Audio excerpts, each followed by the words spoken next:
누가복음 24장 28절.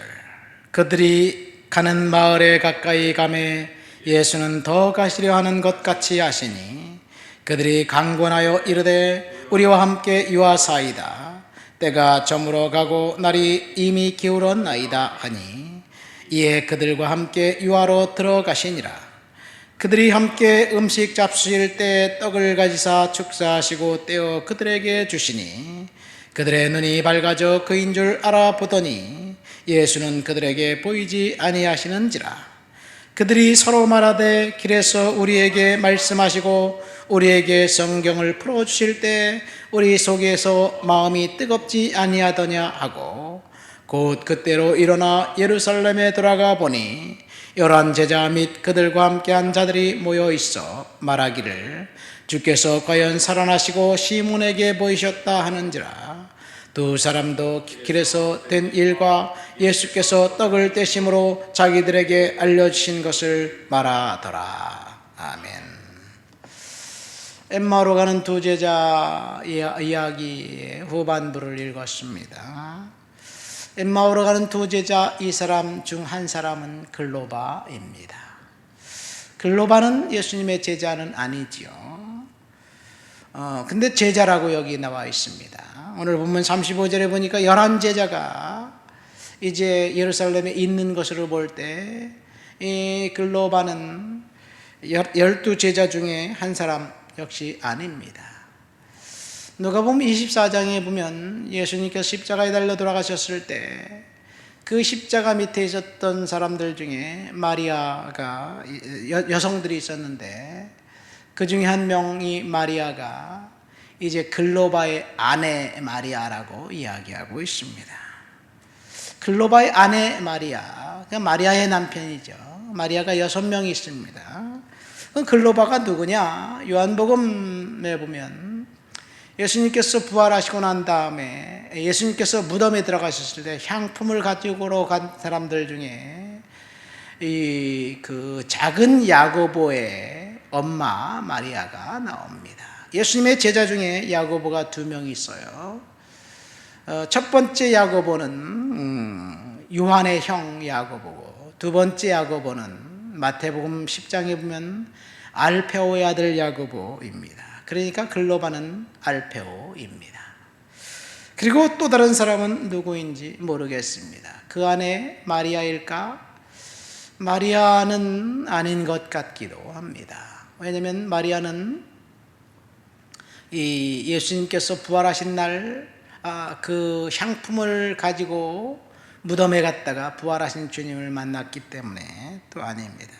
어쨌든 두 제자가 엠마오로 가고 있었습니다. 낙심과 절망, 그동안 예수를 따랐는데 예수가 메시아고 정치적인 메시아로 알고 따랐는데 죽은 사건이 그들에게 큰 실망이 되었고 낙심이 되어 고향 땅으로 가고 있었습니다. 엠마오는 멀지 않습니다. 예루살렘에서 25리 정도 되는 거리입니다. 25리면 10km밖에 안 되잖아요. 아주 가까운 지척인데 걸어서 한 1시간 반, 2시간 정도 갈 수 있는 거리예요. 이제 저녁이 어둑어둑해질 때 낙심하고 절망 가운데 그들이 엠마오로 가고 있을 때 낯선 사람이 다가왔습니다. 그리고 그들과 이야기를 합니다. 이 낯선 사람이 전혀 뜬금없는 이야기를 하니까 당신은 예루살렘에 살면서 거기서 되어진 일을 알지 못합니까? 우리가 따랐던 선생 예수, 그가 메시아인 줄 알고 유다를 로마에서 구원할 구원자인 줄 알았는데 그가 십자가에 못 박혀 죽었습니다. 우리는 낙심이 되고 절망이 됩니다. 그런 이야기를 하니까 그런 일이 있었습니까? 라고 이야기하면서 그 낯선 사람이 성경을 풀어줍니다.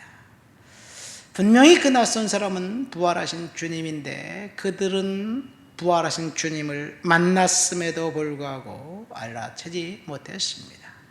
그 이유가 뭘까요? 부활하신 주님을 만났음에도 불구하고 알아채지 못한 이유는 낙심과 절망 때문이었습니다. 그들은 자신들이 생각했던 대로 일이 진행되지 않자 낙심하고 절망했습니다. 낙심과 절망이 눈이 가려서 부활하신 주님이 자기 옆에 오셨는데도 불구하고 알아채지 못했습니다. 우리가 언제 낙심하고 절망합니까? 우리가 원하는 대로 일이 진행되지 않을 때 낙심과 절망이 찾아옵니다. 우리가 진행되는 원하는 일, 그 일대로 진행되어야만 우리는 직성이 풀려요. 그러나 상황이 우리가 원하는 대로 되지 않을 때 무력감이 찾아오고 패배감이 찾아오고 절망이 찾아오고 낙심이 되게 됩니다. 예수께서 십자가에 달려 돌아가셨습니다. 그들이 원하는 것은 예수가 정치적인 메시아임을 원했습니다. 그런데 예수가 십자가에 달려 돌아가시자 그들은 낙심했습니다. 절망했습니다. 두 번째 그들이 낙심하고 절망한 이유는 예수님이 부활하셨다는 사실은 전혀 상식적이지 않고 경험적으로 볼 때 그런 일이 없는 것을 보고 상식과 경험을 더 예수님의 말씀보다 생각했기 때문에 그렇습니다. 예수님은 분명히 이 십자가에 죽을 것과 부활할 것을 말씀하셨는데 그들은 결코 그런 일이 일어날 것이라고 생각하지 않았습니다. 중요한 것은 우리가 하나님의 말씀 앞에 복종해서 낙심과 절망을 던져버리고 믿음으로 살아가야 될 줄 믿습니다. 이 포기하지 않는 개구리는 버터를 만든다는 이야기가 있습니다. 무슨 말입니까? 이 개구리 두 마리가 큰 크림통에 빠졌어요. 이 아무리 점프해도 나갈 방법이 없습니다. 그래서 개구리 한 마리가 야, 우리는 여기서 나갈 방법은 전혀 없다. 이제 죽을 수밖에 없으니 나는 포기하겠다. 그리고 포기하고 그는 크림통 속으로 들어가 빠져 죽었습니다. 한 마리 개구리는 아니야, 나는 결코 포기할 수 없어. 그래도 나가야 돼. 계속해서 점프를 해야 됩니다. 계속해서 점프를 해야 되니까 이 크림이 휘저어서 결국은 크림이 버터가 된 거예요. 딱딱하게 굳어지니까 버터가 된 그 딱딱한 버터를 발로 딛고 점프해서 나갔습니다. 포기하지 않는 개구리는 나가는 거예요. 포기하지 않는 당나귀는 흙더미를 딛고 일어섰다는 이야기가 있습니다. 어떤 농부가 이제 늙고 소용없는 이제 병치레만 하는 당나귀를 이제 묻어버리기로 결정을 했대요. 구덩이를 파고 죽여서 묻어야 되는데 미안하니까 그냥 너 거기서 있어라. 흙을 갖다 계속 던져놓는 거예요. 그러니까 이 당나귀 가만히 생각해 보니까 구덩이 속에 빠져 있는데 흙으로 자기를 파묻으려고 그러니까 당나귀는 생각을 했어요. 나는 결코 포기하지 않겠다. 농부가 흙을 한삽 부면 흙을 털어내고 위로 올라가고 한삽 부면 흙을 털어내고 위로 올라가서 자기를 죽이려고 했던 그 흙더미가 결국 당나귀를 살렸다는 이야기가 있습니다. 절대로 포기하지 말고 낙심하지 마시기를 예수님의 이름으로 축원드립니다. 우리를 절망하게 하는 사건, 낙심하게 하는 사건, 심지어 우리를 죽이려고 하는 것조차도 우리는 그것이 우리를 살릴 수 있는 방법이 된다는 사실. 두 번째, 이 엠마오로 가는 두 제자가 부활하신 주님을 알아보지 못했던 것은 믿지 않기로 결정했기 때문입니다. 22절부터 24절 말씀 보니까 어떤 여자들이 우리 중에 와서 예수가 부활했다라는 이야기를 하지 않았느냐? 시체를 보지 못하고 와서 천사들이 그들이 살아났다는 말을 우리가 들었지만 또 우리와 함께한 두어 명이 과연 여자들이 말한 것처럼 예수가 살아났다는 이야기를 하지 않았느냐? 이렇게 이제 둘이서 이야기했습니다. 그 광경을 볼 때 누군가가 예수가 부활했다는 이야기를 분명히 했고 들었어요. 그런데 그들은 누군가의 증언을 믿지 않기로 결정했습니다. 왜요? 상식적이지 않거든. 왜요? 자신의 경험에 비춰볼 때 그런 일은 결코 일어날 수 없다고 생각하기 때문에 그렇습니다. 예수님께서 평상시에 내가 부활이요 진리요 생명이니 나로 말미암지 않고는 아버지께로 갈 자가 없다. 나를 믿는 자는 죽어도 살게 될 것이요 살아서 믿는 자는 영원히 죽지 않을 것이다 말씀하셨습니다. 마태복음 16장에 보면 베드로가 신앙 고백하고 난 다음에 이제 죽게 될 것과 부활과 십자가에 대해서 소상히 이야기합니다. 그런데 예수님의 설교를 할 때는 저 말이 무슨 말인가? 자기가 죽는다는 말인가? 뭔가 이해할 수 없었습니다. 우리의 신념과 경험에 위배되는 그 어떤 것이 사실이 아니라고 사람들은 단정합니다. 자기가 믿는 것만 믿는 거예요. 믿고 싶지 않는 것은 믿지 않습니다. 그것이 어떤 증거가 나와도 상관이 없어요. 요즘 그렇잖아요. 누군가가 죄가 하나도 없다, 순진무구하다, 그렇게 주장하면서 시위합니다. 그 사람은 법화를 유용하지 않았느냐? 이 증거가 이렇게 차고 넘치는데도 왜 그러냐? 사람들은 안 믿어줍니다. 안 믿습니다. 왜? 믿지 않겠다 결정했기 때문에 그래요. 이 엠마오로 가는 두 제자는 예수님이 부활했다는 소식을 들었습니다. 그럼에도 불구하고 믿지 않기로 결정했어요. 그러니까 여기서 우리가 중요한 사실을 하나 발견해요. 우리는 그렇게 이야기합니다. 부활하신 주님을 만나면 인생이 바뀌고 변합니다. 그런데 이 엠마오로 가는 두 제자를 보면 아니에요. 그들은 부활하신 주님을 만났습니다. 바뀌었나요? 아니에요. 부활하신 주님을 만났고 그리고 성령이 임해야 바뀝니다. 그러니까 성령이 임하면 바뀝니다. 오늘 본문 말씀이 바로 그거예요. 31절 말씀 보세요. 갑자기 눈이 밝아졌습니다. 그 앞에 15절에 보면 눈이 가리워져서 그 낯선 사람이 부활하신 주님임을 알아채지 못했습니다. 그런데 갑자기 눈이 밝아졌어요. 예수님께서 떡을 떼고 축사하시고 그리고 이제 그 식사를 하려고 눈을 떠보니까 눈이 밝아져서 그 사람이 예수인 걸 알았는데 알아채니까 예수님이 가버렸어요. 예수님 조금만 더 계시지. 예수님 너무 바쁘셨던 것 같아요.